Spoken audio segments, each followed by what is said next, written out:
بسم اللہ الرحمن الرحیم۔ قصہ قابیل و حابیل۔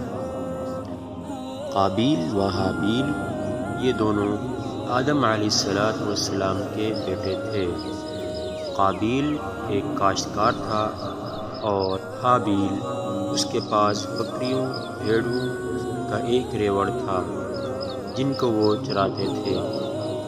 حضرت حوا علیہ السلام کے ایک وطن سے ایک لڑکی اور ایک لڑکا پیدا ہوتا تھا، اور حضرت آدم علیہ السلام کی شریعت میں یہ دستور تھا کہ ایک وطن سے لڑکی لڑکا پیدا ہونے والے کا نکاح دوسرے وطن سے پیدا ہونے والے لڑکی لڑکے کے ساتھ کرتے تھے، اور یہ حضرت آدم علیہ السلام کی شریعت میں جائز تھا۔ جب قابیل پیدا ہوا تو قابیل کے ساتھ اس کی بہن پیدا ہوئی، وہ حسین و جمیل تھی، اور جب حابیل پیدا ہوا تو اس کے ساتھ جو اس کی بہن پیدا ہوئی وہ خوبصورت نہیں تھی۔ اب دستور کے مطابق حضرت آدم علیہ السلام نے قابیل کی بہن کے ساتھ حابیل کا نکاح طے پایا جو کہ خوبصورت تھی، اور حابیل کی بہن کے ساتھ قابیل کا نکاح طے پایا جو کہ خوبصورت نہیں تھی، اور قابیل اس پر راضی نہ ہوا کیونکہ وہ اپنے ساتھ پیدا ہونے والی لڑکی سے نکاح کرنا چاہتا تھا، جبکہ یہ شریعت اور دستور کے خلاف تھا۔ آدم علیہ السلام نے ان کا معاملہ اللہ پر چھوڑ دیا اور ان سے کہا گیا، تم اپنی اپنی قربانی پیش کرو، جس کی قربانی قبول ہوگی اس کے حق میں فیصلہ کیا جائے گا۔ اور آدم علیہ السلام کو یقین تھا کہ حابیل کی قربانی قبول ہوگی کیونکہ وہ حق پر تھے۔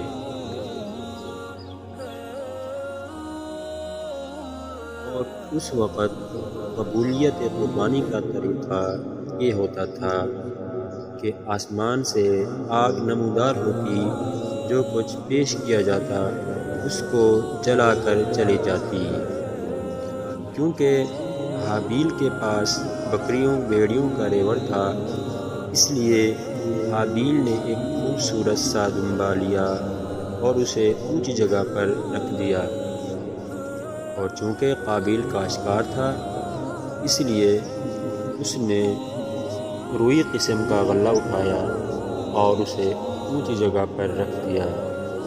دستور کے مطابق آسمان سے آگ نمودار ہوئی اور ان دونوں کی قربانی میں سے حابیل کی قربانی کو جلا کر رکھ دیا اور قابیل کی قربانی کو چھوڑ دیا۔ یہ بات قابیل پر بہت زیادہ گراں گزری تو اس نے حابیل سے کہا، میں تجھے قتل کر دوں گا۔ تو حابیل نے اس کو بہت سمجھانے کی کوشش کی کہ میں تجھ پر ہاتھ نہیں اٹھاؤں گا، تیرے جو جی میں ہے تو وہ کر، کیونکہ قربانی کی قبولیت نیک نیتی پر ہے۔ لیکن اس پر کسی قسم کی کوئی نصیحت اثر انداز نہ ہوئی، اور اس نے بلا وجہ غصے میں آ کر حابیل کا قتل کر دیا۔ قتل کرنے کے بعد اس کو یہ سمجھ نہ آ رہا تھا کہ اس کی نعش کے ساتھ کیا کیا جائے، کیونکہ اس وقت نسل آدم سے موت سے دو چار نہیں ہوئی تھی، اس لیے آدم علیہ السلام نے مردے کے بارے میں کوئی حکم الہی نہیں سنایا تھا۔ تو یکایک قابیل کی نگاہ ایک کوے پر پڑی جو کہ ایک گڑھا کورید رہا تھا اور اس میں دوسرے مردہ کوے کو ڈال رہا تھا۔ تو قابیل نے سوچا مجھے بھی ایسا کرنا چاہیے، تو اس نے ایک گڑھا کھودا اور اپنی زندگی پر افسوس کرنے لگا کہ میں اس جانور سے بھی گیا گزرا ہوں کہ اپنا جرم چھپانے کی اہلیت نہیں رکھتا۔